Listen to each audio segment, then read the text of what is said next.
All right, you are now tuned in to the Rotated Views podcast. I am your host, Jimmylee Velez. I'm here with Gabe, Heck, Goose, and the man himself, Antoine the Lovelace. Yourself.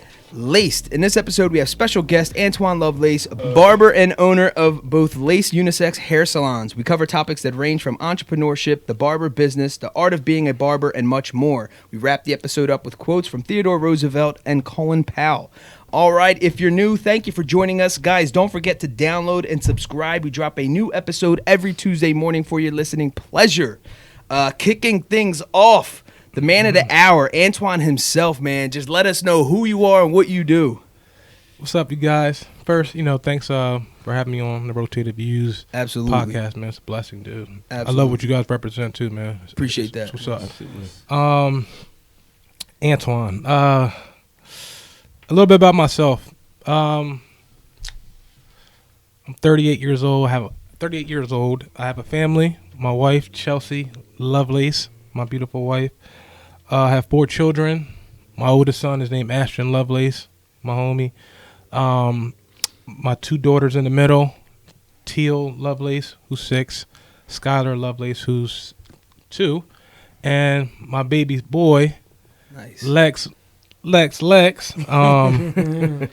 He'll be 1 on Valentine's Day, so it's coming up. Nice. That's awesome. Pretty sweet. So, awesome. So a little bit about myself.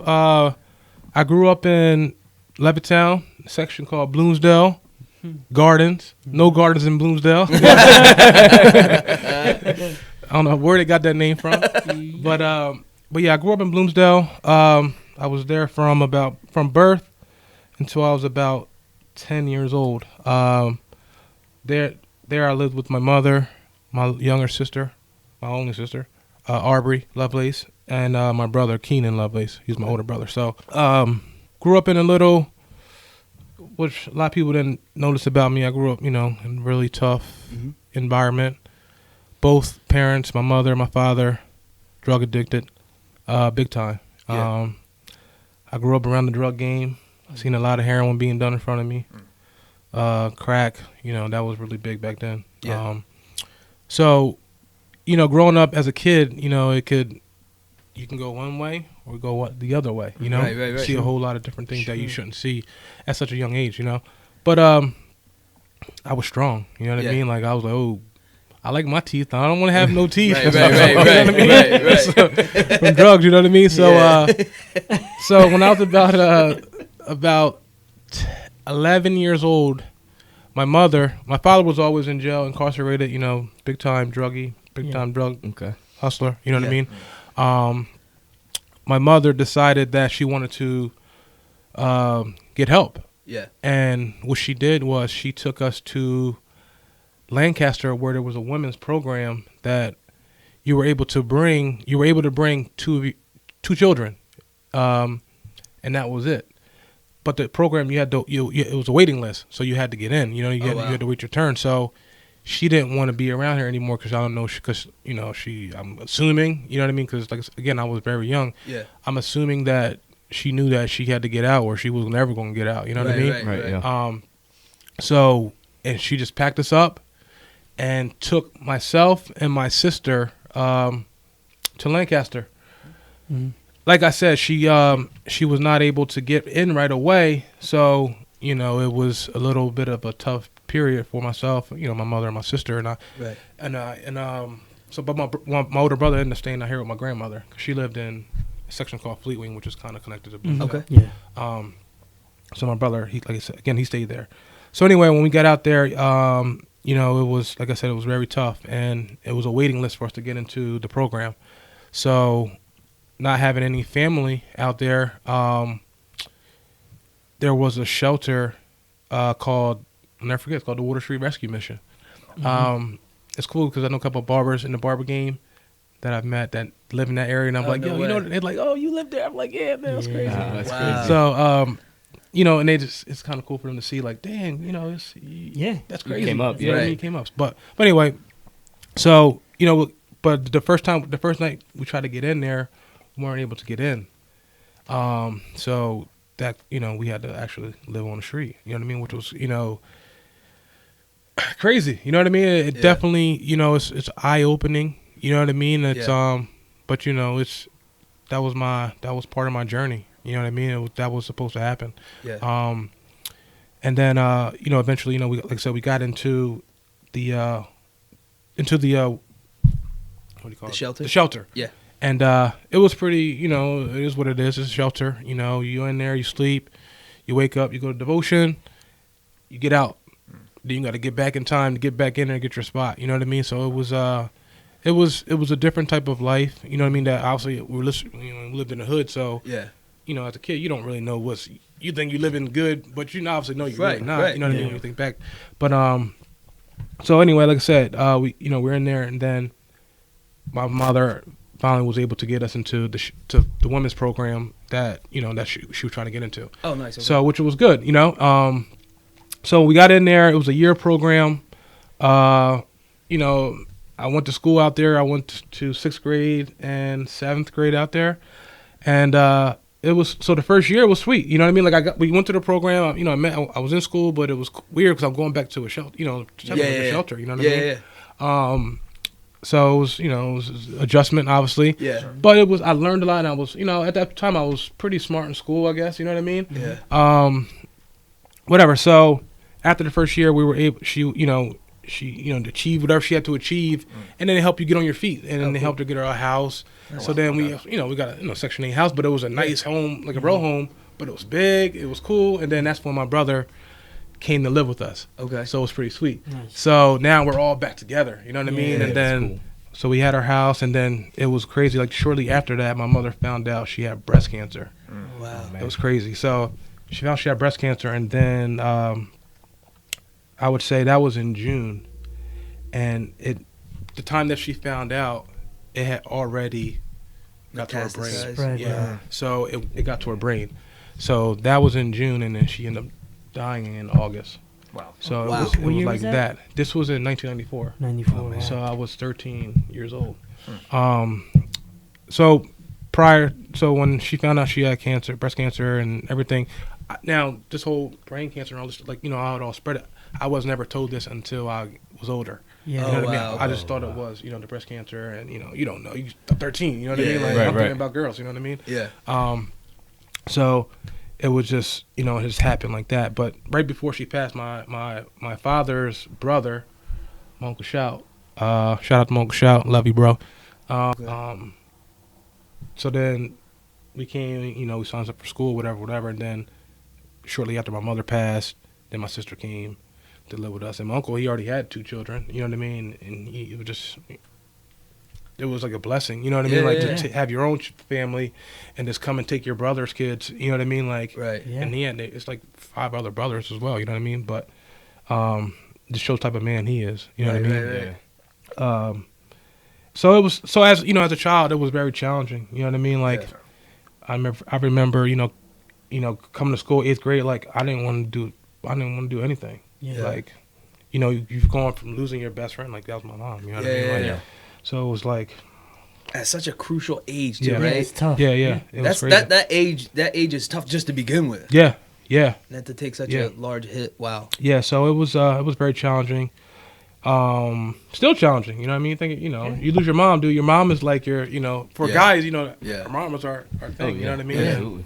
And for boys, then girls or dads, you know what I mean? I got 2 girls, so I see it. So, like I said, it was challenging, but I got adjusted eventually, and sports was my outlet, you know what I mean, and it helped me get on another journey, you know what I mean. I didn't really play too many sports as a young kid, really just riding bikes, collecting baseball cards, basketball cards, stuff like that, football cards. Chasing white girls, No. But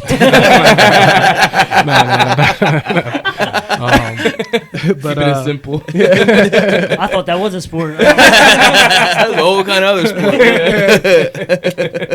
So it was like I said, I met, I got to high school, and I had a good coach. I had some good people in my life at that time that really helped me. Tony Devine. I know a lot of you guys know Tony Devine. Yeah. He was very instrumental in like my upbringing after my mom passed as well. You know, obviously my uncle, as I said, Sure. but Tone was like, that's like my dad. Yeah. You know what I mean? Like he was, you know, and it was cool because he was like the pretty teacher. Like all the girls liked him. You know what I mean? Like, now he's fat and old.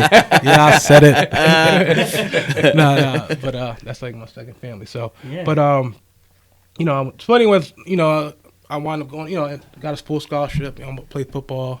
Nice. I hated it. Yeah. But I had to go. Right. It got me to school.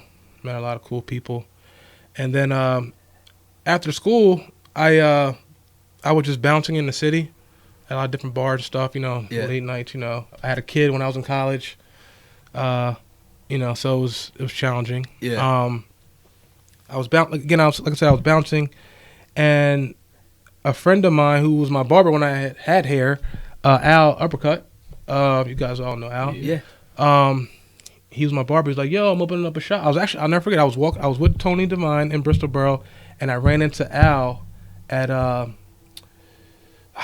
the guy looks like Howie Long. What's his name? Tim, yeah. Tom Graphics. I ran into Al there. He was getting some graphic stuff for us. He looks like Howie Long. He looks just like Howie Long. I ran into him, and I was like, "Yo, bro." He's like, "Yo, I'm about to open my shop. You want to learn to cut hair?" And I was like, "Yeah, I'll learn." You know what I mean? Like, why not? And, you know what I mean? Why not? You know what I mean? And then he opened up a shop. He brought me in. I had no clue really how to cut hair. I could shape up a little bit, but I was terrible, obviously. So that's where my career started with barbering. Yeah. And then I was there for, I'll say, about 7 months. And then I went to a different shop, which was called Flawless Cuts at the time. A friend of mine owned that shop, and I worked there. A good friend of mine worked there as well, Alex Zoker. He owns Flawless Cuts by Alexander. He actually took it over. And then I was there for about a year and about 6 months, and then probably a little less than that. But then I wound up opening up Lace. That was me. That was my vision, you know, because I ended up, you know, I learned a whole lot in that time of learning how to cut hair. I really dedicated all my time to like figuring out how to cut hair. You know what I mean? So that led to me building fast, being that I knew a lot of people already. I knew I can, once I learn how to cut somewhat, I can start marketing myself to people. Right. I don't want to tear them up on the, in the chair and then never want to come back and then I don't have no clients. You know what I mean? So that was a good thing about our brother Goose. He jacked our haircuts up. Yeah, little brother just like, shut up, let's cut. We're his little practice raps. But I understand. Yeah. So that's cool. So I so now I had a vision, and I was dating my girlfriend, wife right now, but she was my just my girlfriend, and her father, Matt Dieter, that's my man. He had a lot of faith in me. You know what I mean? Big time Christian guy like myself. Yeah. He obviously I was dating his daughter. He's like, "What are you going to do? Like, you need to figure it out. You need to, you need to do something for yourself." And I was like, I want to do a shop, but I don't got no money to open up a shop. You know what I mean? And he was like, how much is it going to cost to open up a shop? I'm like, Mr. D, I really don't even know. I never opened a shop before. You know what I mean? He's like, all right, well, look, find a spot and just give me the bill. And then we work it out back in. Wow. And I was like, what? You know what I mean? I'm just blown away. You know what I mean? Like, to have that much faith in me, I'm just I'm not even technically your son-in-law. You know what I mean? I'm just your daughter's boyfriend. You know what I mean? But it just shows the type of man he is, you know what I mean, and really have faith in me. That's a blessing right there, man. That's so awesome. It was a huge blessing. Wow. You know what I mean? Like, I didn't have the capital to open up a shop because at the end of the day, I've really only been cutting hair for about 2 years. You know what I mean? Yeah. I had a nice flow of people, but so let's rewind back a little bit. Yeah. So did you really want to have your own shop, or it was kind of like the entrepreneurship? You just didn't like having a boss. Was it a combination, or was it just let me get on the ground? And did you even do anything with art prior to this? I always find it fascinating. It's an artistic thing. I'm glad you said that. What's funny about that? Now, growing, this is something I should have said in the beginning. I can relate it. I can bring it back to this and go forward, so you can see. Growing. So now, when I was living in the shelter, it wasn't really much to do. You know what I mean? Right. There's a lot of little kids there. I was like one of the older kids there. Okay. My sister, again, she's 4 years younger than I am. Okay. So 8 and 4. You know what I mean? Like, Well, I was say 11. She's 7. You know what I mean? So that's a big difference. At that time. So there wasn't a whole lot to do. So my outlet at that time was drawing, and I used to love to draw. That was like one of my things I did. So when I moved back after my mother passed, and I moved back here, my major was art. I was art major. That was one of my things. I was a big time drawer, and what happened was, I had a bad teacher in 11th grade, Miss K. I'll never forget her. If I see you, I got something for you. No.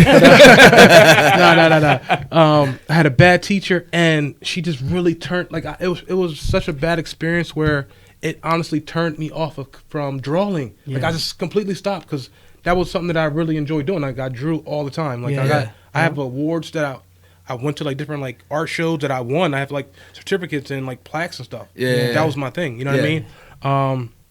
Like I said, because I didn't play sports, and sports wasn't even really in the picture. You know what I mean? Right. So now fast forward, I started cutting hair, and then after about 4 years of cutting hair, I realized the reason why I love cutting hair so much, it was art. Gotcha. You see what I'm saying? I was drawing was just a clipper and not a pencil. Right. You see what I'm saying? Right. Yeah. So then now I'm like, that's why I love art. I mean, I love cutting hair so much because that's what it was. It's a form of art. It's a form of art. And that's why I love it. You know what I mean? It's an outlet too. It is. It's an outlet. You know what I mean? Like people are like, oh, you Hollywood now? You don't cut anymore. I'm like, no, dude. I'm like, listen, it's literally like I've done it so long. Like I drew my whole life. Yeah. And now, the second part of my life, this chapter of my life, I've been really cutting hair. Obviously, it's been a form of therapy for me. Yeah. You know what I mean? And it always will be. Like people like, you gonna stop cutting hair? I'm like, no, I love cutting hair. Yeah. It's therapy for myself. You know what I mean? So, that's why. I mean, so that's where I think it, it all brings it together for me. You know what I mean? And so when you went from getting into the business, and your now father-in-law approaches you want to open up a shop, and you had an answer for him though, right? So you answered him, you said, I want to have my own shop. Yeah. So leading to that answer, prior to him even confronting you or asking you what you wanted to do with the rest of your life, was that something you really did want? And how did you get there, like wanting to be an entrepreneur and figuring that whole thing out? Because a lot of times there's a lot of artistic people out there. There's really good barbers out there. Mm-hmm. They don't necessarily want to open up a shop. That's not their thing. It's not for everyone anyway. Right. What happened was, so now when I left Al's shop and I was at Flawless Cuts, when another friend of mine owned Flawless Cuts before Alex owned Flawless Cuts. Shout out to Alex, that's my bro. The guy, so when Alex took over the shop, I really ran the shop. You feel what I'm saying? Like, yeah. I understood. I never took business classes, but I understand like what to do and what not to do. Sure. You know what I mean? So it was, to me, it was simple to really pick it up. You know what I mean? So then I was like, you know what? I need to start my own brand, and my brand was going to be Lace. People was like, oh, how did you get Lace as your name? Sure. Lace is my last name is Lovelace. Yeah. And I put a heart in there, so it kind of like just ties my last name in it. Yeah. And lace is kind of like a term what you use for hair, like, oh, you lace the haircut up. You know what I mean? Whatever. So that's how I got the term.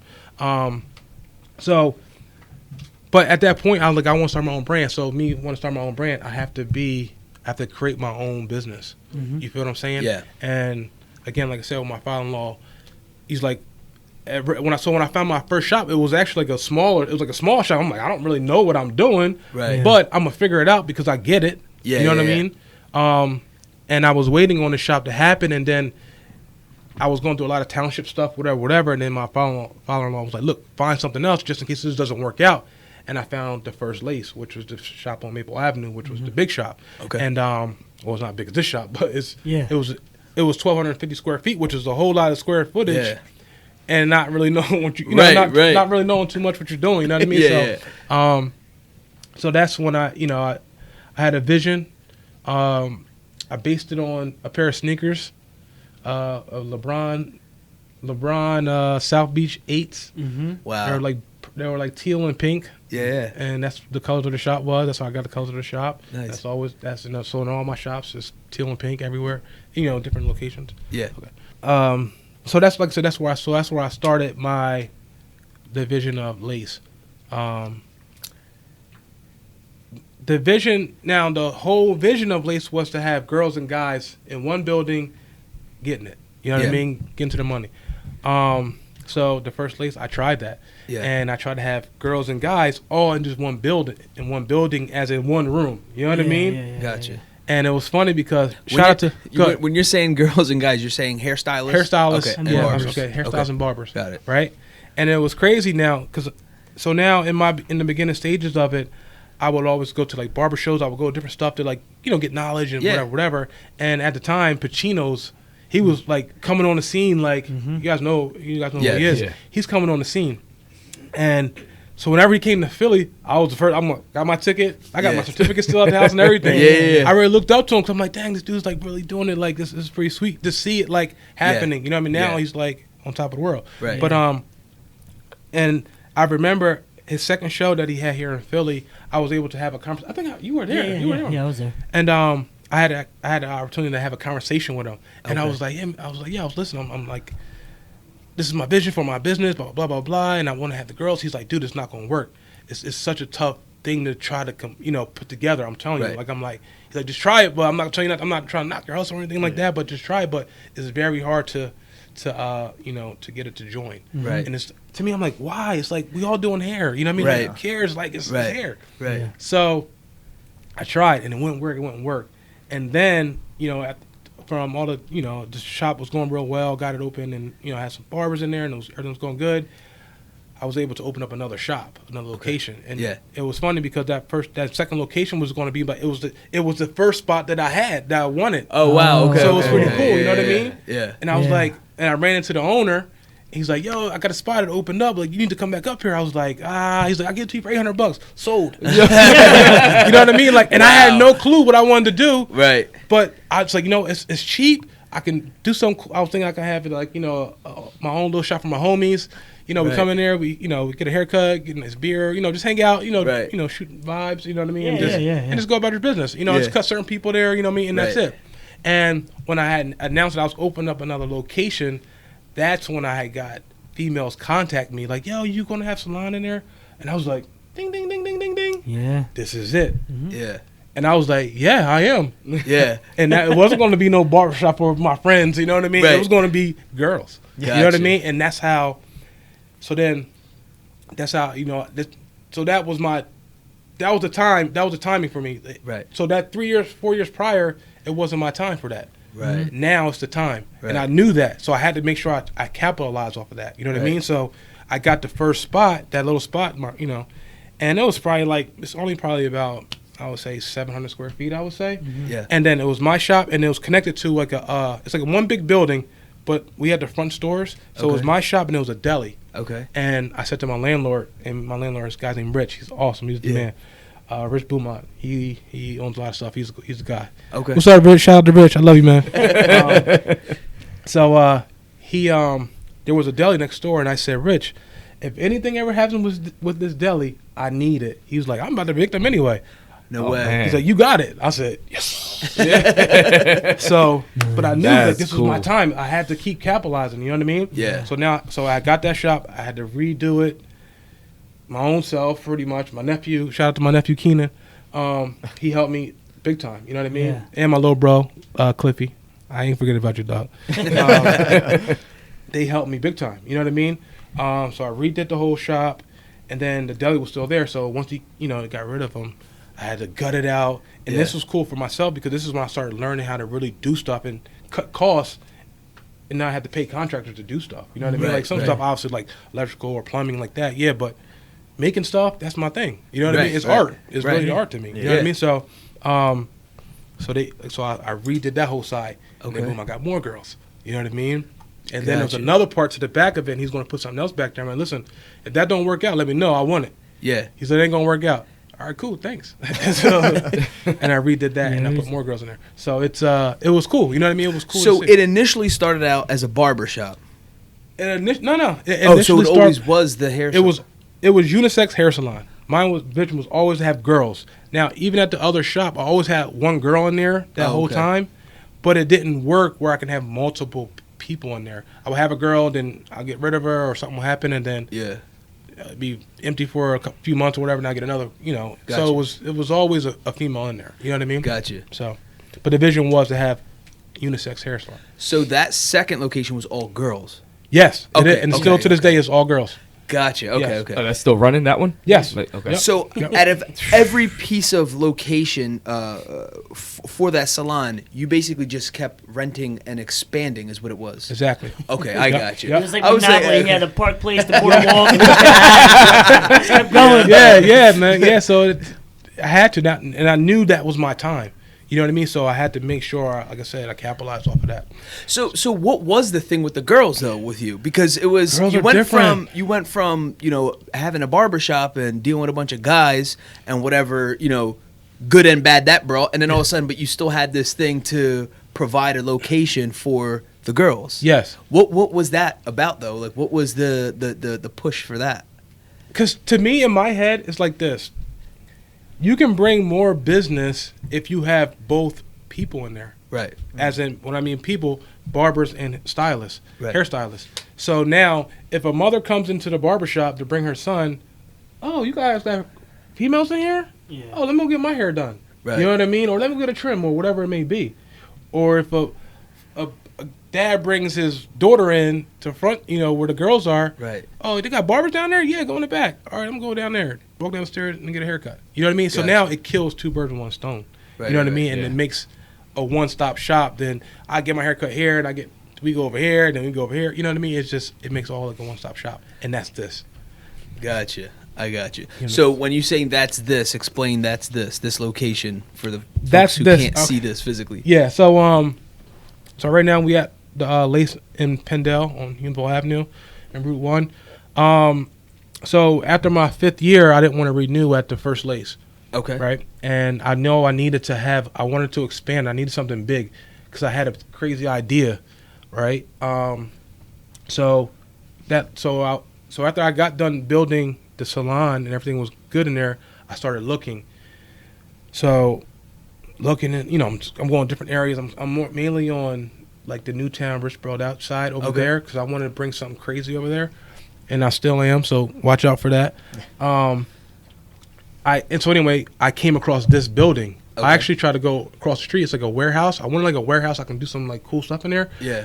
But then I was over there. It's a gym over there, Okay. and they told me that like, yo, go check this building out on the corner. Right, check that building out. It's been vacant forever. I'm like, I drive past this building every day, and I've never even noticed seen it? it. Yeah. But I swear to you, I drive past this building, and I go to my other when I would go to the barber shop, and I leave my house, I would come down here and Yeah. turn right down. Turn down, and yeah, take yeah. the Literally back way. right in front of it. Literally, I thought just someone was here. You know what I mean? yeah. Yeah. Never knew. I never paid attention to see if there was cars there. I should have Right. known. Right. But that was, to me, that was a sign. Like it wasn't your time. You wasn't supposed to see that. Yeah, You know what I yeah, mean? yeah. And that's how Yeah. I look at stuff. You know what I mean? Absolutely.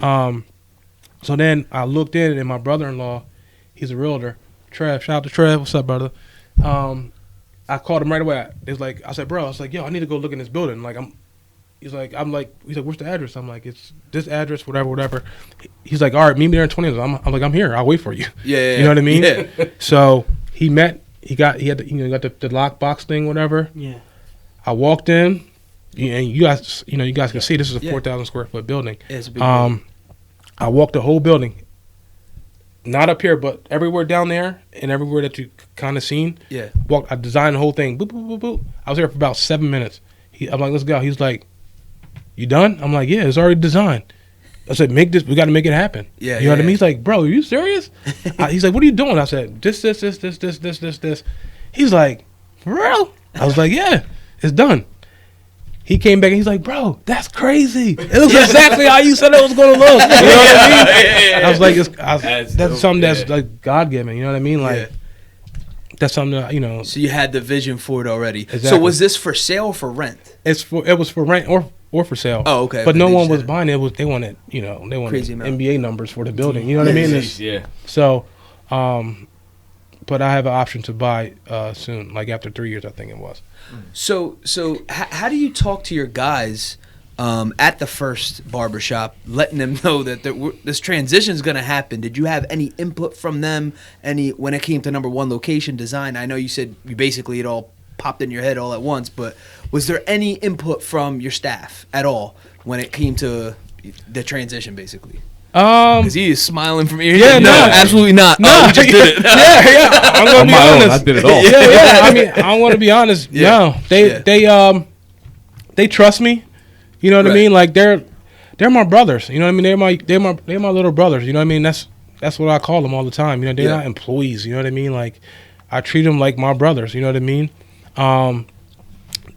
I mean, there was some stuff that, we should try this time, and to bring different avenues to the shop. Like, and they know me. I'm like, I'm super receptive. I mean, receptive to anything. You know what I mean? So, I mean, but other than that, they trust they know I'm gonna make it look cool, and it was funny because that last 2 years of the last 2 years of Lace, I wasn't there as much because I was at the salon with the girls, and I'm really trying to show them the way, you know what I mean, like how things are ran, and get to know them because I don't really, at the barbershop I was with them guys all the time, you know what I mean. The girls they knew I didn't even know them, you know what I mean. So, so I kind of got away from those guys, and I was like, you know what, I'm gonna take care of you. Don't worry, I got y'all, man. When we get to the new shop, I'm gonna take care of y'all. And I it cost me that whole side was a lot more money. Obviously, it's just to build out, but it was worth it because those guys are they're loyal. They deserve it. You know what I mean? Like they were all young guys, and that was something that I took a chance with. I knew when I was starting my business that I didn't want to take on older people that have habits. You know what I mean? Yeah. I would just take my chances with young guys who didn't have licenses, like whatever it was, and take the chance and groom them and help them become the little me. Right. You know what I mean? Yeah. And show them everything that I'm doing. And so then when I was able to go to other shop, there was no hiccups. You know what I mean? Like they just ran the shop like it was nothing. You know what I mean? Like they got it. They understood it. You know what I mean? Right. So again, like shout out to all the guys, all my boys at Humanville. Like I love them to death, man. They know I'd do anything for them. So how many barbers did you have at the original location? So at the original location, there was 5. What was it, 7 stations? So it was 6 barbers in there. So you open up a shop, right? Mm-hmm. Just to rewind this, because I always find this fascinating. You open up a shop. Your father-in-law is investing in you, believing in you. You're kind of trying to figure everything out. You start doing this. When was like the first hire? Like how did that all even transpire to all of a sudden you have 5? And what was the plan? What was the business plan? Okay. Were they your employees or were they just renting chairs off you? Yeah. So so when I knew that I was going to open up my shop, right? And I was still at the other shop, but I was already branding myself as Lace. Okay. I was making T-shirts. I had business cards. No one had business cards. You know what I mean? I had business cards, like punch out cards, all that stuff. Yeah. And in my mind, I was like, I knew that I wanted to take young people on. So what I'm gonna do is, people are like, yo, why'd you move to Neshaminy? Like, why'd you go to the Neshaminy area? Why didn't you go up there? I'm like, that's where I went to high school at. Like, you know what I mean? Like, I got a lot of people up there I know, and people that respect me and school respects me. You know what I mean? I'm in Hall of Fame, all that stuff. So I said, you know what I'm gonna do? I want to find out who's cutting hair in the shop, in the school, right? Mm-hmm. So one of my clients, Maday Cooper, Coop. I said, yo, bro, I was cutting his hair one day, and I was like, I'll never forget, I was giving him a Gumby, the old school Gumby. Yeah. I was like, yo, bro, I was like, who's cutting hair at the school? Like, you know anybody? He's like, oh, my boy Omar's cutting hair at the school. I was like, for real? I was like, yo, tell him, he's like, I'm going to see him tonight. I was like, look, tell him, give him my number, tell him to call me tonight. Like that, because now at this point I already had the building, right? But I wasn't able to get in yet, you know what I mean, to start getting, work done and whatever. So so later that night, the kid Omar calls me, right? Yeah. And he's like, he's like nervous as hell, you know what I mean? I was like, what's up? He's like, is the answer? I'm like, yo. I was like, yeah, who's that? He's like, oh, it's Omar. I'm like, yo, what's up, bro? What's good, man? I was like, yeah, I heard you cut hair at the school, you know what I mean? He's like, yeah, I cut a lot of the kids here, whatever. You know, I do it for fun. I enjoy doing it. Mm-hmm. I was like, look, I'm about to open up a shop in Langhorne. You about to work there? Yeah. He was like, all right. You know what I mean? I was like, he was like, all right. I was like, look, I'm about to go over there tomorrow night. Meet me over there. Yeah. So I had the keys already, you know what I mean? So I walked in, and I'm like, look, obviously there's nothing in there. Right. And I walked in, it was him, my wife, and my daughter Teal. Okay. That's only I only had my oldest son, but he wasn't with me. But it was just my daughter Teal. And I'm like, look, this is the shop, bro. This is going to change Langhorne. You know what I mean? We're going to bring a lot of people to Langhorne. Yeah. And he was like, dude, this is going to be crazy, whatever. He's like, I'm gonna start telling everybody, and he did. He hit. Oh, that's dope. It was crazy. Yeah. It was crazy. And then I had such a good rapport at the school. They would allow me to like go to the school, like hand out flyers. I'll be in school handing out flyers. Like I was able to like in the Shaman, you only can go in one way and come out one way. Okay. So we would go and stand at where they can come out, and he stand on one side, I'm on the other side, and we just hand out flyers. People jump in the cars. Nice. There's a million people come out in the Shaman. Yeah, You know what I mean? yeah, So it was sweet, man. It was sweet. So I got a lot of love from the school. I still do to this day. Nice. Yeah, I mean, I do a lot of give back there too. So, but that's where that's my. So then you went from your first hire was Omar. Yep. Right, and then Omar. I mean, it's a great marketing plan. Obviously, Yeah. I mean, you want the young, right? This is all you hit an age group where image is everything. Yep. Right. Then there's an energy about younger people that you can't get. What you said for the older people who have habits and stuff like that. They just come in with the paycheck, mentality, and then that's all they want. Where you had a vision, and you're telling them this is the barbershop that's going to change the game kind of thing of the area. And you have such young energy supporting that, so it's the whole thing. The way it comes together totally makes sense. Yeah. So from there, you're just renting the 5 chairs. Yeah, so I'm renting the chairs. Then my second hire was my brother-in-law. He had just graduated. Shout out to Justin Dieter Landscaping. That's my brother. He got his own company. Oh, nice.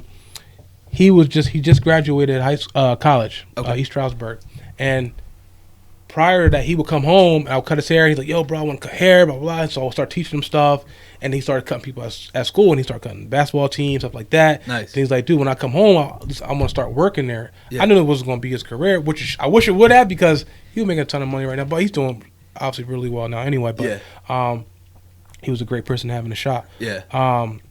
It was him, and then I had another guy, my young buck Damien. He worked there, the whole time. He's not with me no longer, but he's going to eventually start his own journey. Nice. Which I'm proud of. But then, and it was easy at that point. I got all the chairs filled up. I ran through a few different people. You know what I mean? It happens. Yeah. But majority, my guys stayed. I had the same guys. You know what I mean? Right. And then, so what's the motivation? So the motivation for like a young kid to come in and rent a chair off you, it was like a weekly thing. They paid you weekly, monthly, weekly. what it was? Yeah, they pay weekly. Okay. And the thing with that is, like, again, they're young. Yeah. They don't have a lot of clientele. They don't have a lot of skill. Yeah. So it required me to really put a lot of time in. You know what I mean? And I shout out to my wife, because she stayed with me. Yeah. It was a lot of time. And I told her, I'm like, listen, there's going to be I have to do this now to be able to chill. Yeah. You know what I mean? Like, right. And, and she understood that. You know what I mean? She stuck by my side, obviously. Yeah. And I love her. It was, again, like I said, it's a lot of work because, at the end of the day, it's, Miguel, like, it's on us. So if someone gets a bad haircut, yo, Twan, like, yo, dude tore me up. Like, what's up? You know what I mean? Or, so it's like, you got to really make sure that if you're going to, I knew that going into it, like, I got to really help these guys become good barbers quick. Right. You know what I mean? Because I still have a lot of clientele myself, and I still got to make sure these guys are putting out good haircuts where there's not complaints. You know what I mean? Because it's your name slapped up on name, yeah, regardless. Absolutely. You know what I mean? So, and even if I didn't cut them, you know what I mean? Absolutely. So then. It was at that point. It was, like I said, it was easy to get people, the right people. The right people attracted to the right people. You know what I mean? Yeah. And I would ask guys, I'm like, yo, anybody's cutting hair? And they're like, oh, yo, Twan, we need to bring this person in. I brought another kid in, Darsh. Okay. AD the barber. Mm-hmm. Super talent, dude. Like, he was a college kid. Yeah. Someone sent him to me. Phil sent him to me, actually. Phil the barber. And he Indian kid, like, and that's what it's crazy. Real quick, the shop is cool because we have like one of the most diverse shops I think I've ever seen. Like, I bought a lot of shops. We got Indian, Pakistan, Greek. I got a kid that looks like he's African. I mean Indian, but he's from Africa. It's crazy. Man. Like, it got a whole crazy mix of people. But so we have a good group of guys, man. Yeah. But my guy AD, I was saying my guy AD, he was, like I said, college kid, wanted to learn he was cutting hair. His dad showed him how to cut hair, had a thing for it. he went to school, and like I said again, I went to school, and I would never tell no one not to go to school. I went there. Yeah. He came to me, and then he worked in the summertime, and he had to go to school, and he's like, "Can I come back and cut on like the holiday on like Thanksgiving?" I'm like, "Yeah, bro, come back."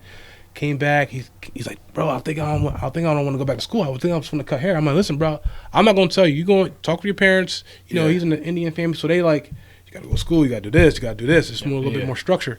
And I was like, "Look, do what you got to do, man. Talk to your parents, whatever you want to do. I'm not going to tell you not to go to school." Yeah. So then he went to school. He was texting me at school. He's like, "Bro, like, this is it. I'm done. Like, I'm out of here. I'm not going to cut hair." I'm like, "Bro," I was like, "All right, well, talk to your parents. You do what you got to do. You always got a spot with me." He came home for He came home for Christmas, and he was like, "I talked to my parents. They said it was cool. Like, they was a little skeptical, whatever. But I said, bro, listen, you're gonna make $1,000 this week. I guarantee. Yeah. I guaranteed you. Yeah. He made $1,200. You know what I mean? So it's like the hair money is just different. You know what I mean? And then not toot him on my own horn, but the shop is dope. You know what I mean? Like, we get a lot of people. It's just a blessing, man. Like, we get a lot of support from the community, man. So you go from, now you have the shop, then this whole craziness happens with the original location you wanted, all of a sudden becomes available, and you say, you know what, this is why I'm going to do the salon thing. So the concept and the business structure is exactly the same. So then you have these hairstylists renting the chairs off you as well, right? No, hairstylists are on commission. Okay. It's different because you can't do that in the hair industry. You gotta, in PA, you have to just say commission. You know what I mean? So I give them a good commission. Right. You know what I mean? Whereas the competition, they, that's where I get a lot of hate from a lot of the other salon stuff. But, it comes with the territory. But, we have... So in commission, you mean they get a percentage of every... Yes. Okay. Yep. Gotcha. So it's cool, man, like, because I haven't really spoke on, the girls, the hairstylists.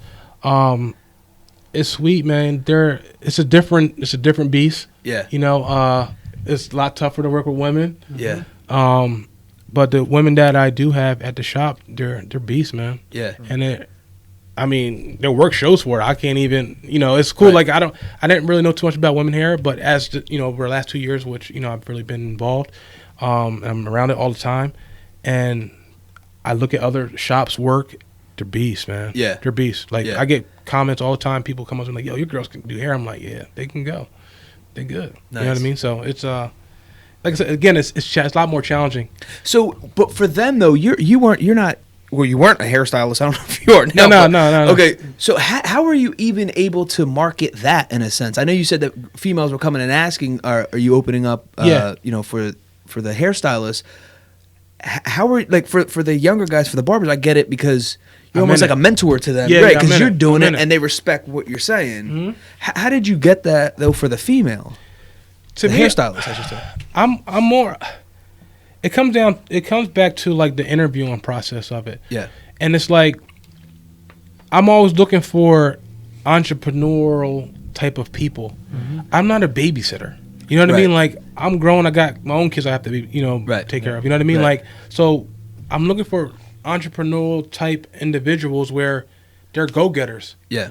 I don't need someone, I have to push them. You know what I mean? Right. You got to, if you want it, I'm going to help, like, I'm going to help you succeed. You know what I mean? Like, and I know all my, whether it's, the barbers or the hairstylists, they're going to tell you, like, I help them tremendously. You know what I mean? Like, I promote everyone big time. Right. I love doing that, because it's just, that's my teammate. This is we're on the same team. You know what I mean? Like, why not? You know what I mean?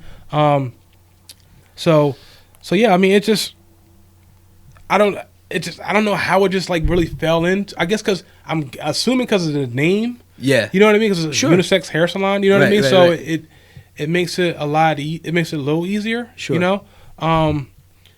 Again, even that's tough. Just finding the right females again because it's a tough business, man. Yeah. Hairstyle.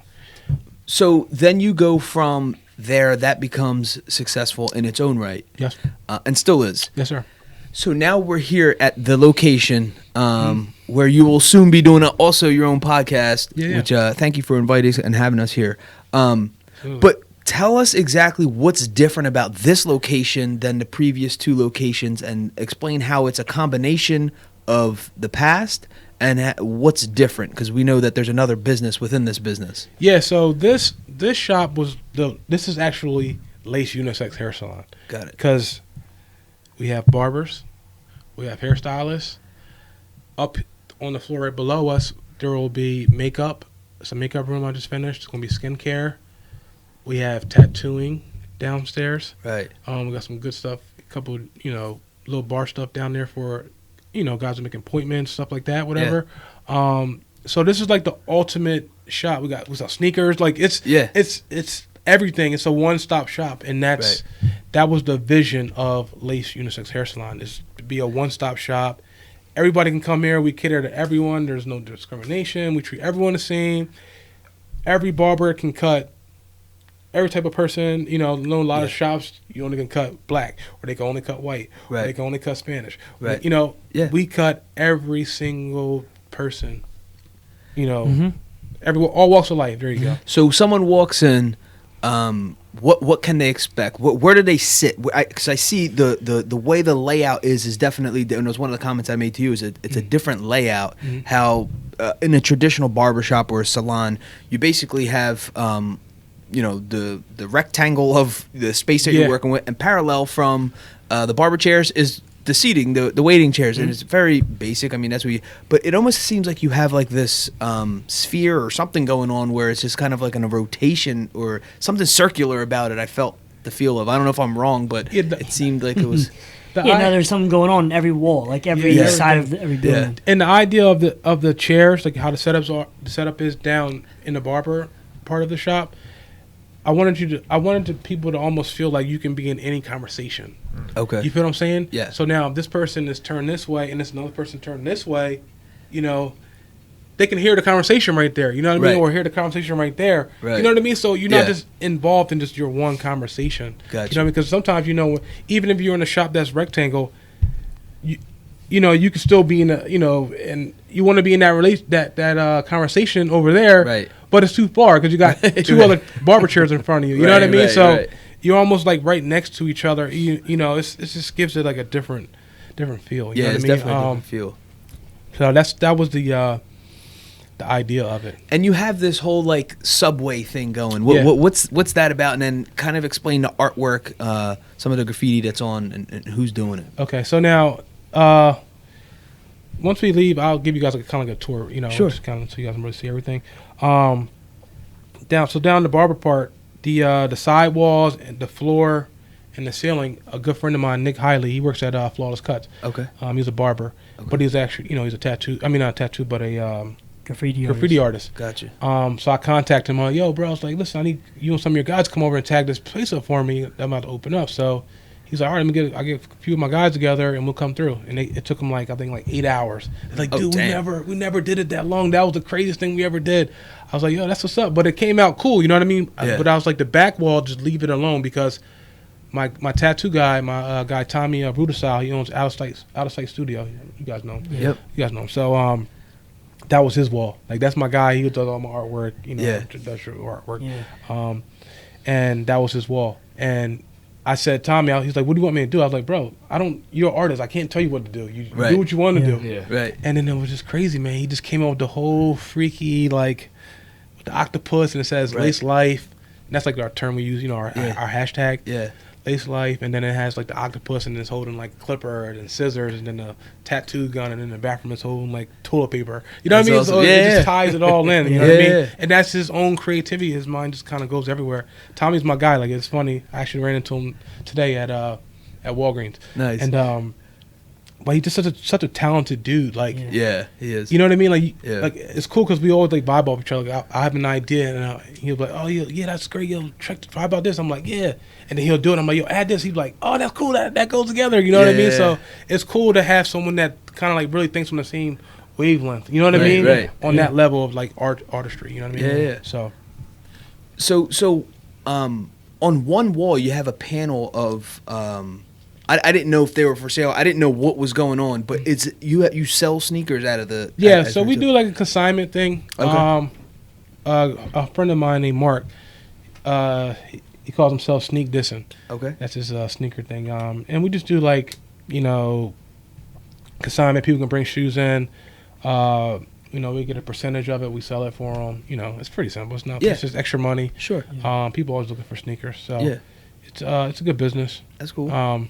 He's heavy into like the sneakers games. I buy a lot of sneakers, but it's personal use For yourself. Yeah, right? yeah. I'm not a collector. I wear everything. Right. Then eventually I'll get rid of it. I just kind of like give it to charity, whatever. But some stuff I really keep and I don't let no one get it. But that's cool. Yeah. So, but in a way, the way everything's set up here at this location, there's kind of like levels, right? Mm-hmm. So then you go up a couple steps. I didn't really count. I normally do have this weird thing with steps. I always count steps. But anyway, so you go about up like 2 or 3 steps and then like 3 or 4 steps. I forget what it was. So when we from came the barbershop, I think it's like 7 steps. Okay. You go up. Before you walk through the steps, I don't know if you noticed that room to the left. To the left That's was where the the tattoo tattoo. studio. Yeah. Yeah, Right, yeah. right, The okay. light was out, so you probably. I didn't even say no. I should have kind of gave you guys like a tour before we started, but That's okay. yeah. So then you walk up 7 steps, and then you're like on the platform. That's where all the girls are. Got But it. it's cool because this is why I love this building because there's 2 sets of stairs down there, and it's both. They both have 7 steps. And then it's doors, so you can close it off. You close them off. So now Gotcha. it's like their own side, but we're in the same building. Right. They're on their own side, and we're on our own side. Guys You know get what I mean? rowdy, they can close it down. Exactly. Get their, Exactly. yeah. That's So awesome. they're normally pretty much closed, especially the one because it's kind of like in the part where the girls are. The Right. one is like that one stairway where we kind of like we came up when we first came in. Yeah. But because you walk into like their like color room and then it's like the sink room. But then to the right, that's where the girls are. Gotcha. So that's why I really love this building because it allowed my vision, which was crazy, to have everyone in the same building, but it's separate. You know what I mean? Yeah. So is this building a split level though? Because I felt like when we're on the street, when we pulled up, you saw just a salon. There was no real steps. It just looked like it was that level. Then all of a sudden we walked up. Yeah, no, it steps out front. Oh, okay. It's probably like 3 or 4 steps right there. Okay. And then it's 3 or 4 Okay, steps, okay. and then the steps that come up here, obviously. Gotcha. So the back where the shop is at, was that there or you extended it back? No, that was there. That was all that there. was there. That was So all all there. the, like, I didn't do anything to the building, like Okay. As you far know, as like structural wise. just a little bit where the tattoo room where we kind of made it a little bit bigger, Okay. but that was it. Damn, so the layout was actually really big then. Yeah, it was big. Well, actually, then I added once we go down, I'll show you. But I added a bathroom down where the guys are, so we have Okay. our own bathroom. Then the girls have their own bathroom, which is down there. So Gotcha. So you have a couple little things going on, businesses within businesses. How does that work when it comes to working business hours? So because I know tattoo shops tend to stay open real late. Obviously, depending on the owner and their style, and then barbershops. I guess it's changed over the years. I know they had traditional hours. I know when Goose, when you got first started, I mean, you had basic traditional hours, and then all of a sudden you seen shops open on Sundays and Mondays. You're like, whoa! It was like, it's different. well, okay, and then all of a sudden they're open at 7 in the morning. I mean, I drive past. I think it's Phil's shop, I guess, by Stadium. Is that Phil's shop? Yeah. Okay. And it'd be random. Like just 7 o'clock in the morning, Yeah. someone's in there cutting hair. I'm like, Yeah. "What? This is wild. Like, I mean, just break the barriers and like the mold of what was. And obviously now you have a tattoo shop within a barber shop. Mm-hmm. And there's doors for sanitary reasons and stuff Yeah, like yeah. that. But how does that work? I mean, Does everyone have a key? exactly. Everyone has a key here, and it comes with again, I'm a Christian guy. Yeah. I have faith. You know what I mean? I trust people. You know what Yeah. I mean? And that goes with bringing, to try to make sure you bring in the right people. You know what I mean? Like, we have set hours. Like, say like today, we do 11 to 6. Yeah. But if someone wanted to work to 10 o'clock at night, I don't care. Get money. Yeah. Just make sure you clean up and lock my shop up. Take care of my shop. You know what I Right, mean? right, and, right. and I never had an issue. You know what I mean? As for tattooing, they have a key. You know what I Yeah. mean? They understand. Take care of the shop. Yeah. You know what I mean? So it's never an issue. You know what Yeah. I mean? Like, but that goes. You got to make sure you have the right people. You know what I Right. mean? Like, Right. it could easily go sour, and I've seen Right. it go sour. You know what I mean? Right. So I don't. But here, like again, like I said, everyone has their own key. They, the girls' hours are a little bit different. They have their own hours, whatever, and it is what it is. It works out. Yeah. Now, So- do they have to tell you, like, say, hey, I'm going to be in late today, or the tattoo shop, tattoo people, they come in and like, No. oh, we're gonna do some tattoos tonight or whatever. So I mean, at the end of the day, I have cameras too. If something were to go crazy, I have cameras and all. But other than, I mean, I don't ever really check them. Right. But no, not really. So like they have their free reign. They have pretty their much. free reign. It's like, again, I look at it as we're all artists. You know what I mean? Yeah. And I'm not gonna tell you. Like, say you might have a client that has to come in late. Right. You know what I mean? I have kids and they have to come in later. I mean, Yeah. you want to be like, yo, Twan, can I cut the hair tonight? Look, go to the shop. Yeah. I don't care. Just take care Yeah. of the shop. No, that's cool. That's yeah, it, that's, you know what I mean? You have So- trust in them. Yeah. Yeah, if something were to go wrong, I can go back to the tape. You know what I mean? Right. But I never had that happen. Yeah. You know, thank Yeah, God. that's cool. But That's good. So So good. so moving forward, what's the goal with this actual location, the salon? Are you good with it and you're going to move forward, or is there something else coming with it, or you're satisfied with this project and now are you moving on to anything else? What else is in store in the future, basically? I mean, as for this shop, I'm just just keep growing, dude. It's like you always want to keep growing. I'm always I stay involved with a lot of different stuff, community stuff. Like you guys had Dante on, like Dante Reese. That's my guy. You know what I mean? Like, to me, it's important to always just stay moving. You know what I mean? And make sure you're helping people out. And like you heard some of my story. Like I've been there. You know what I mean? So it's like that's something major for me. And I always make sure I try to involve the people that that work here at Lace. You know what I mean? Like, yo, look, I'm doing this. You guys want to come? And they're always about it. You know what I mean? So, I just want to just keep growing my business. You know what I mean? Just keep growing, keep helping people out. You know what I mean? Much as I can. I always looking to bring good quality people in. I got some other stuff I got planned outside of hair. You know what I mean? Like this was a big investment. This shop right here. As you can see, it's a big place. It is a big place, yeah. But I think I'm cool now with just the hair stuff. I got one project that is something that you guys might hear about in June. Cool.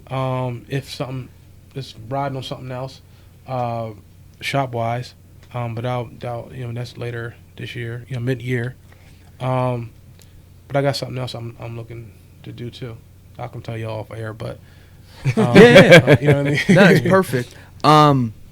So before we close out, I like to ask our guests, especially entrepreneurs, what advice would you give, regardless of what age, just someone who's wanting to go after one of their life goals or a dream of theirs, whether it's opening up a new business or whatever it is.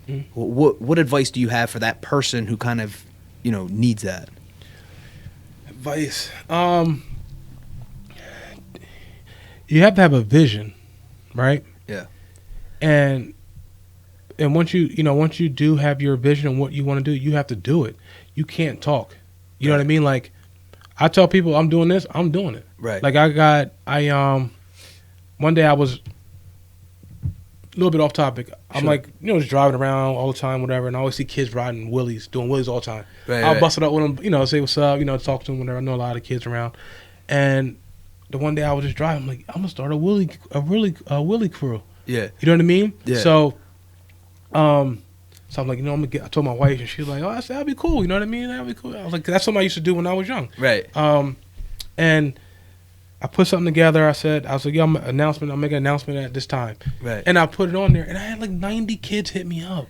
Wow. Like, yo, we want to be involved. Like, I had a couple big people that had like 40,000 followers. You know what I mean? Wow. That were kids were tagged them in, like, yo, check this out. You know what I mean? Like, so.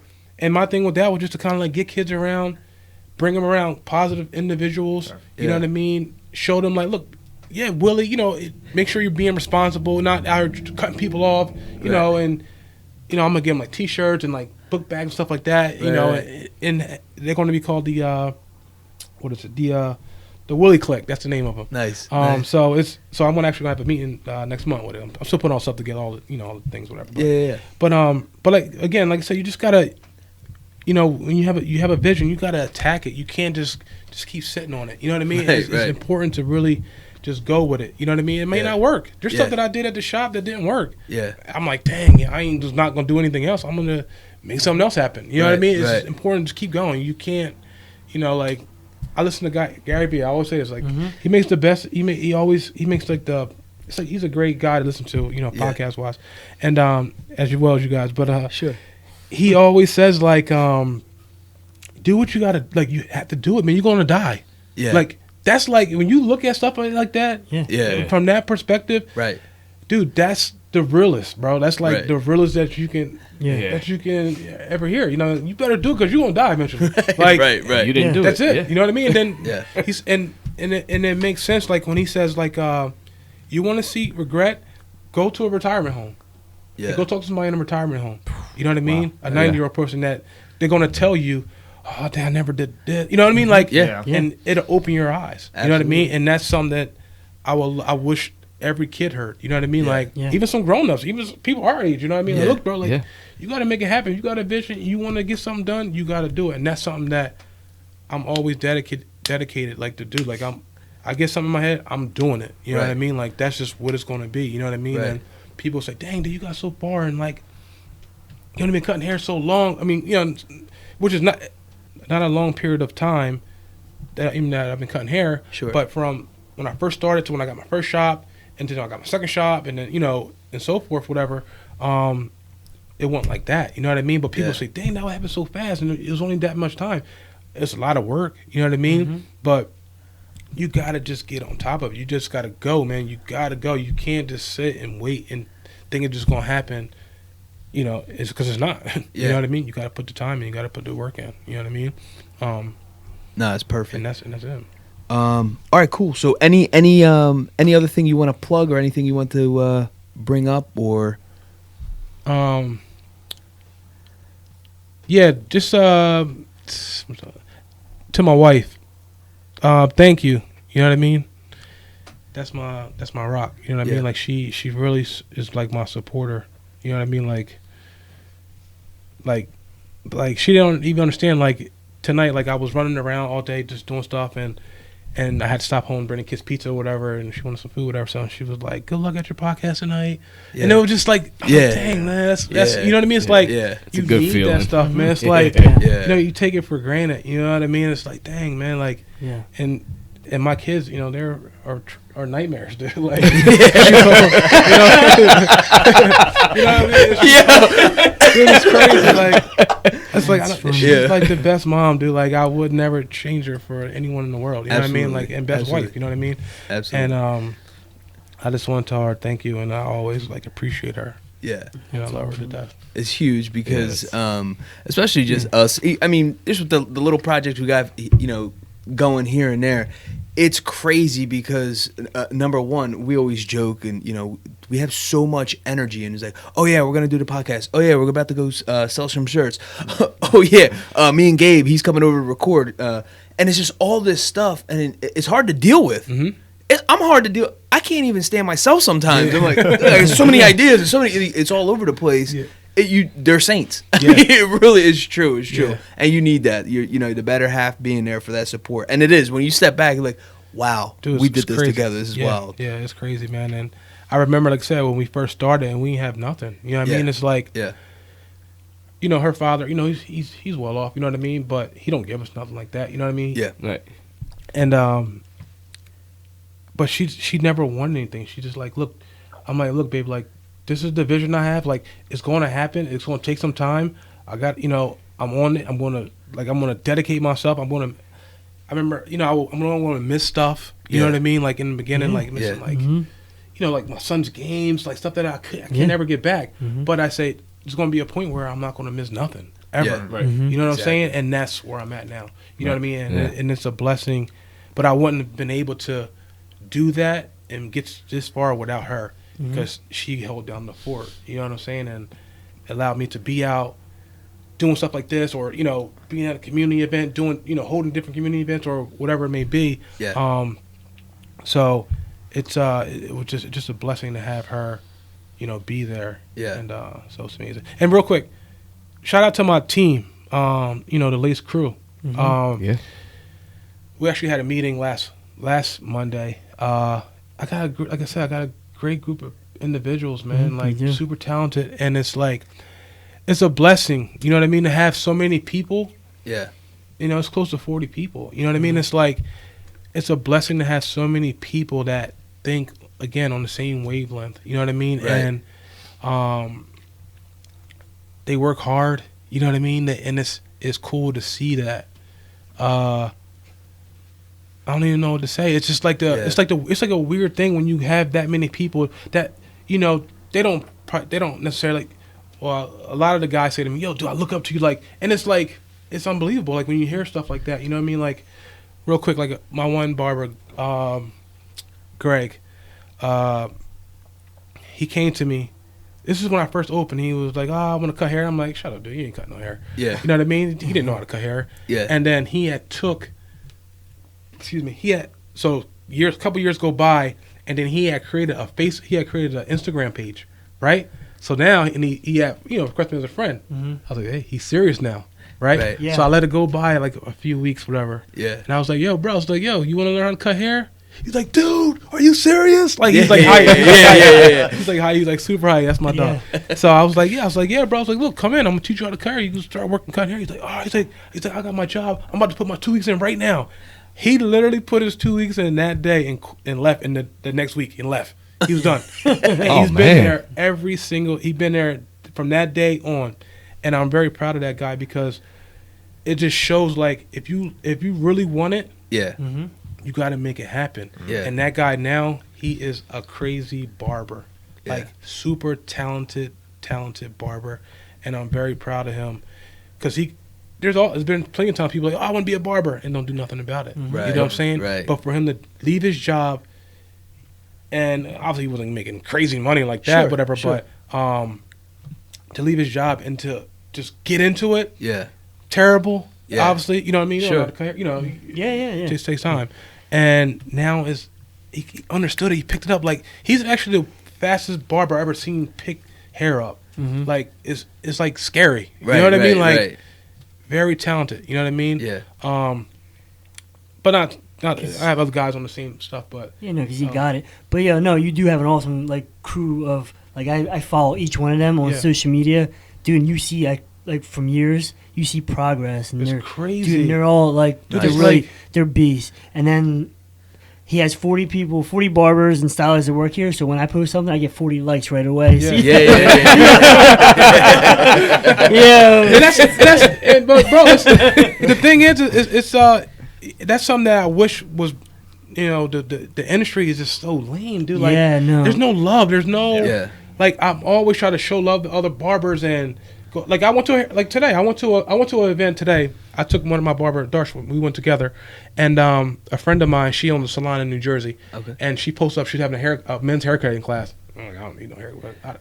So she's like, "Are you sure you want to come to our class? You know what I mean? You know how to cut hair?" I was like, "No, I want to come. I want to learn." You know what I mean? Yeah. Like, Yeah. that's what the business is. That's why I love hair, because you always learning. Right. And we got there, and then she was like, "Dude, I'm so happy that you came. Like I didn't expect you to come. You know what I mean?" Right, I'm like, right.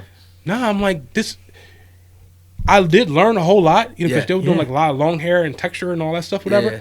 But it's just support. You know what I mean? Like, Yeah. and Show that love. it's love. You know what I mean? Right. And then from me being there, we just made this whole class that we about to do with all these hairstylists and bringing in to this shop. You know what I mean? And to showing them like how to Nice. do haircuts, whatever, like men's haircuts, how we do them. Right, Like right. our shop's do them. So it's just sad that there's no love. There's Right. no support. Right. I do different community events, and they don't show up. Yeah. You know what I mean? They don't want Yeah. to say, "What's up, Twan?" Like, nah, there's not what's up. Yeah. Don't talk Yeah. to me. You know what I Yeah. mean? Like, it's just like, Yeah. it's just corny. You know what I mean? It's Yeah, like, yeah. if everyone helped if you guys, if they understood that, they will see they would be a lot further in the business. yeah. You feel what I'm Absolutely. saying? And it's sad because they don't see that. You know Right. what I mean? And I try to help them, but it's just it's horrible. Yeah. I'm trying to change it. I'm not giving up, but it's just like, Yeah. I was trying to put literally trying to put like a barber and hairstylist prom together for this spring. I'm like, I can't even get people to come out and do a free event. Yeah. How am I gonna get somebody to pay for the event? Right. You know what I mean? Like, I Right, can't even get them right. to do something for free. You know what I mean? So it's just horrible, man. But Yeah. on a happier note, dude, I really appreciate you guys having me, man. This is Absolutely. sweet, man. I really appreciate this. Like, when you guys hit me up. And I told you it was crazy when you hit Right, me up. right. I was literally watching Dante's podcast. I was Yeah. not watching, but I was listening to his podcast. Yeah. And I heard my phone go off. I'm like, I'll get to it when I get to it. You know what I mean? Yeah. And as soon as I got done listening, it was you. I'm like, Right. oh, that's crazy. Yeah, that's man. awesome. That was Yeah. crazy, dude.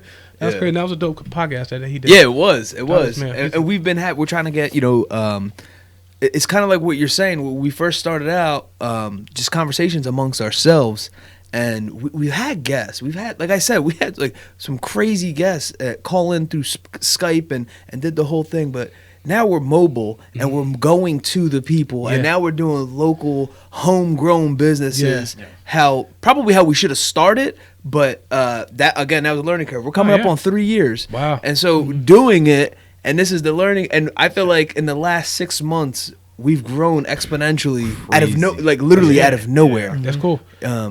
You know what's crazy about that, and that's something that it's funny that you're saying that, because when I was, growing, when I was, planning, I had my own business, and I was thinking about how to keep making it grow. Like, you have to really capture every single person around you before you try to go anywhere else. Yeah. And it's like, even like with social media, like, I don't care if someone follow me from New York, from California. Right. It's not putting no money. That's not going to. It's not a potential person to come into Right. the shop. Like, Right, yeah. I have so many followers on there, but it's like, it's literally people that's around here that Right. they can possibly come to my business. Yeah. Right. You know what I mean? I Absolutely. don't care about anyone else. You Right. know what I mean? But for me to keep growing, I have to make sure that I capture every single person around here, Yep. and then I can keep branching out and Start branching out local. and branching out and Exactly. branching Start out. local. And That's a lot it. of people are just trying to go start out here, Right. and then they wind up, folding or whatever it may be, because you're not focused on the people that's, your neighbors. You know what I Absolutely. mean? Yep. And that's where it comes from. I think that's Yeah. where it starts. That's Absolutely.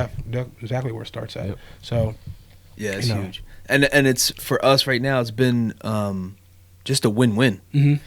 Like you said, we're growing the relationships with local businessmen, and then not only that, the knowledge I feel like that's dropping in these last at least 10 to 20 episodes is heartfelt. Mm-hmm. You know what I'm saying? Like I said, we're coming on site if we can. If they have anything physical, we try to. We're bringing them to Miguel's Riverside Barbershop and having them do it there, because we did this whole thing out of my home office. And, Wow. and that's where it all started. But now you're starting to feel like the real love. Yeah. And we're getting real content. That's good, man. Heartfelt stuff. So thank you again for, allowing us to come to your establishment and doing this interview with us. The show's dope. Was there any you want to plug any of your social media handles or? Yeah, you can follow me on Instagram, Lace LACE_D, or my other Instagram is Laced LACEDUHSS, like salons. There you go. Something like that. Something like that. Just start typing it in, it'll pop up. You know what I mean? All right, cool. My website's Yeah. about to pop off this year. Yeah. It's www.laceuniversity.com. Bam. There Pretty you go. dope. Lace University. Yeah. And any insight on what Lace University is going to be? Yeah, the website is going to be pretty sweet. It's going to have the reason why people are like, yo, why did you pick laceuniversity.com? Right. First of all, I mean, laceunisex.hairsalon.com is just corny. You know what I mean? It's just so like black. You know what I mean? Yeah. Yeah. laceuniversity.com, it makes it seem, it's like more like, where's this at? You know what I mean? Like, Right. it makes it seem like it's something more important. Right. It's gonna have like this whole college theme that Okay, cool. I'm going with. Yeah. I got some cool shirts and sweatshirts and all stuff that I'm bringing out.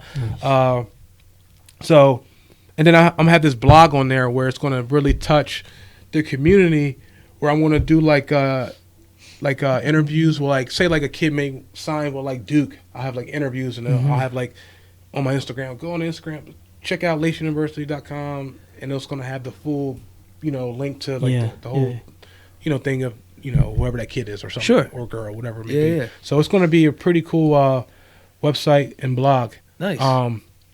So we can expect that very soon, within the next couple months. So Perfect. it's my construction page is up, but that's my main things for right now. All right, perfect. All right, so there you have it, folks. We'll wrap this up with 2 quotes. The first one's by Theodore Roosevelt, and he states, "Keep your eyes on the stars and your feet on the ground." And the second one is by Colin Powell, and he states, "A dream doesn't become reality through magic. It takes sweat, determination, and hard work." Bam! Laced. In this episode, we had special guest Antoine Lovelace, barber and owner of both Laced unisex hair salons. We cover topics that range from entrepreneurship, the barber business, the art of being a barber, and much more. We wrap the episode up with quotes from Theodore Roosevelt and Colin Powell. Awesome. Guys, thanks again for joining us. The Rotated Views podcast was produced for self-development purposes. Huge shout out to our sponsors. This episode is brought to you by the Blessed Lifestyle brand. That is BL3SSED.com. Also sponsored by The Motivation Files Unleashed. This motivational mixtape will be your fuel for success. Available on all platforms. Guys, don't forget to visit the website, JimmyleeVelez.com. Follow us on Facebook and Instagram at Rotated Views. If you have any inquiries or questions, email us at info@JimmyleeVelez.com. On behalf of myself and the rest of the crew, we wish you massive success. Stay blessed.